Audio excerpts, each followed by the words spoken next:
She slammed her car into the handicapped parking spot and yelled, "Move your junk truck before I call the cops." I looked at the blue sign, then at her perfect SUV sitting right under it.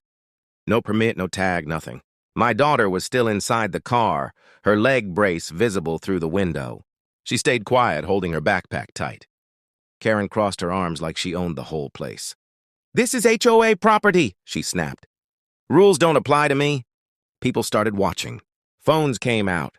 I said nothing. I just helped my daughter step out slowly, carefully, while Karen rolled her eyes and laughed. Then she pulled out her phone and dialed fast. "I need police now," she shouted. "This man is harassing me and blocking HOA access." That's when she did something cold. She pointed at my daughter and said, "She doesn't look disabled to me." The crowd went silent. A patrol car turned the corner moments later, lights flashing. Karen smirked and whispered, "You're done." The cop stepped out, looked at the parking spot, then looked at my daughter's brace. He didn't say a word yet. He just asked one simple question that made Karen's smile freeze midair. "Ma'am, can I see your permit?" Karen laughed and waved her hand. "I don't need a permit. I live here." She said it like that one sentence gave her power over everyone. The cop asked again, calm but firm, "Ma'am, do you have a handicapped permit?" She got annoyed. "Why are you questioning me?" "He's the problem." She pointed at me. "That truck shouldn't even be here. The HOA already warned him." I stayed quiet. My daughter squeezed my hand harder. I could feel her shaking. The cop looked at her leg brace. Then he knelt down a little. "Take your time, sweetheart," he said softly. Karen's face changed. "Why are you being nice to them?" She snapped. "I'm the one who called you." The cop stood up straight. "Because right now, ma'am, you're parked in a protected spot without permission." Her smile faded. He reached for his notepad. "That's a ticket." Karen's voice jumped. "You can't do that! I pay HOA fees." People around started whispering. Someone behind her said, "She doesn't even have a tag." Karen turned red. Then she did something desperate. She leaned closer to the cop and said quietly, "Check his record. He causes trouble. I want him removed from this community." The cop looked at me again, longer this time. Then he asked a question that made my stomach drop. "Sir, can you step over here for a moment?" I stepped forward slowly. Karen crossed her arms again, confident now, like she had already won. The cop lowered his voice. "Sir, she claims you've been warned before. HOA paperwork. Is that true?" Before I could answer, Karen jumped in. "He ignores rules, always acting smart. People like him think laws don't apply." The words hit hard. People knew what she meant. And so did I. The cop sighed and said, "I just need to sort this out." Then another patrol car pulled in. Karen smiled again. She whispered loud enough for others to hear, "Told you, back up." The second officer walked over and Karen rushed to him. "This man is harassing me and my vehicle." "My HOA already approved towing his truck." I turned fast. "Towing? My daughter's medicine is inside." Karen didn't even look at her. "Not my problem." 5 minutes later, a tow truck rolled in. People started recording now. My daughter whispered, "Dad, please don't let them take it." I spoke louder this time. "Officer, that truck has medical equipment." The second cop hesitated. But Karen shoved a paper toward him. "Official HOA notice," she said. "He's not allowed to park here." The paper looked real. But something felt wrong. The tow driver hooked my truck anyway. Metal clanked. The sound felt like someone locking a door on my family. As the truck lifted, Karen smirked. "That's what happens when you don't know your place." My daughter's eyes filled with tears. I pulled my phone from my pocket, hands shaking, not to call a lawyer, not to argue. I opened a folder labeled Property Records. The cop noticed it. His expression changed the moment he saw the name on the screen. He looked at me again, this time differently.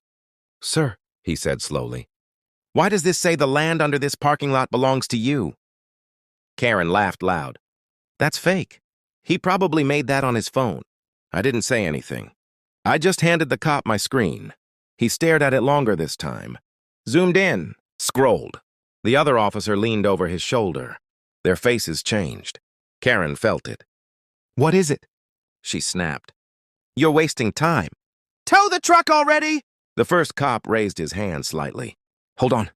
He asked me quietly, "Sir, do you have the original deed?" I nodded. County stamped. "Updated last year." The cop exhaled slow.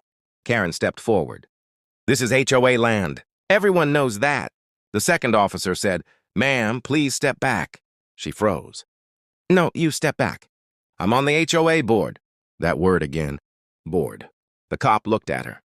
"Being on the board doesn't give you ownership." The tow driver paused, chains still tight. The officer walked over to him. "Don't move the vehicle." Karen screamed, "You can't do that!" "I approved this." The cop turned. "Actually, you may have just approved an illegal tow." The crowd got louder. Phones were everywhere now. Karen's voice cracked. "You're taking his side?" The cop looked at my daughter, then back at her.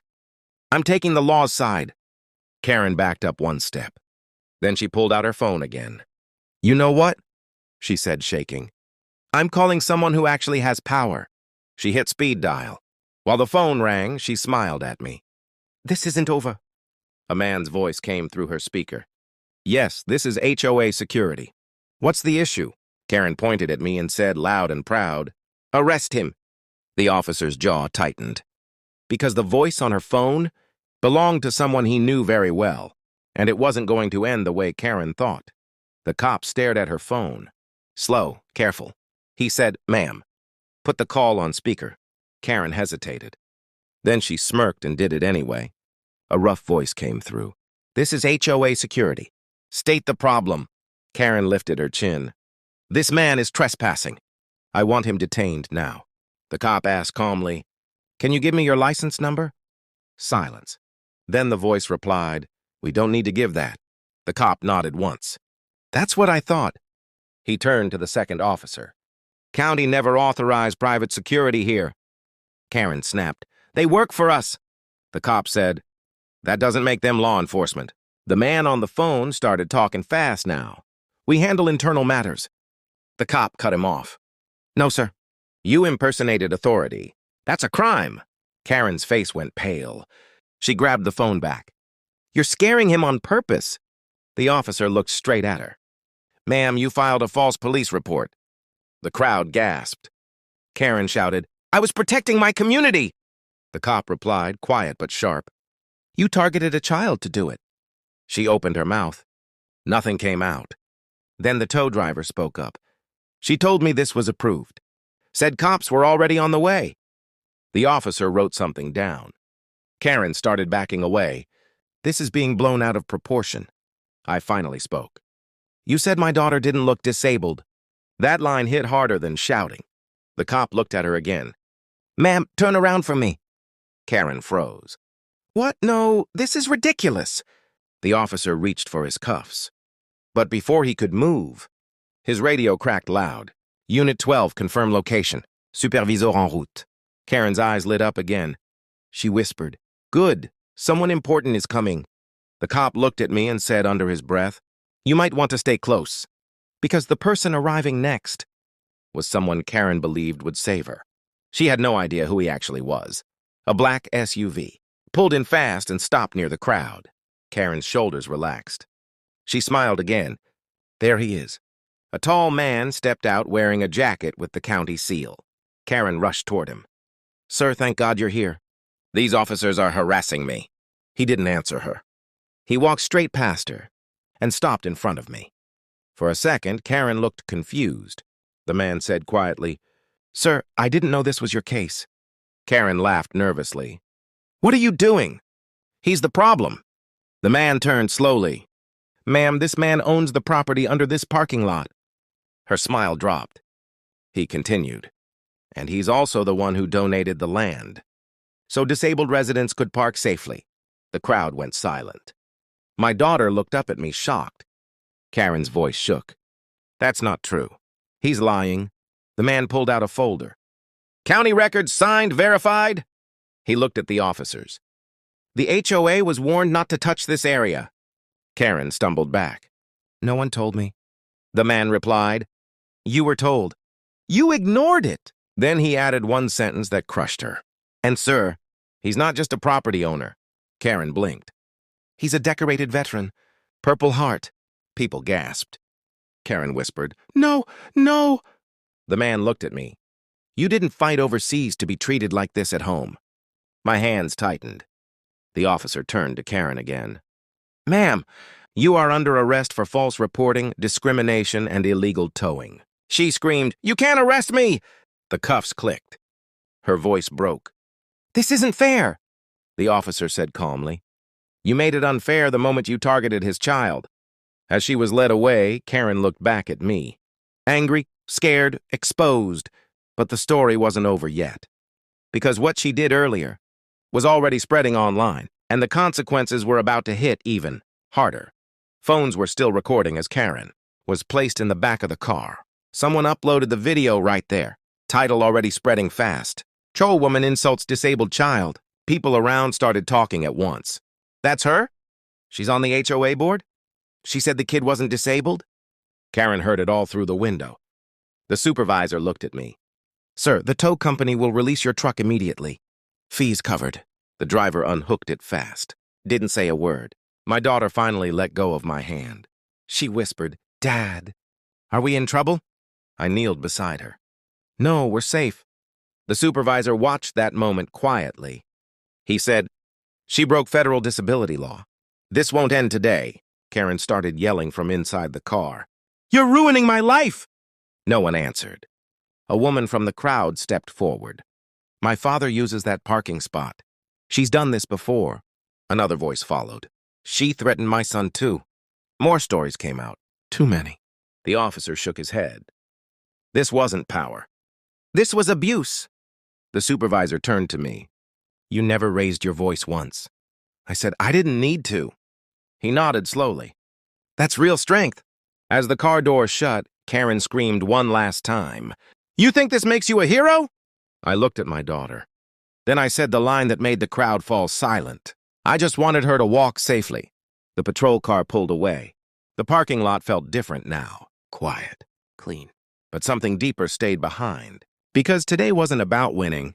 It was about reminding everyone. Some lines should never be crossed. The crowd slowly cleared. But a few people stayed.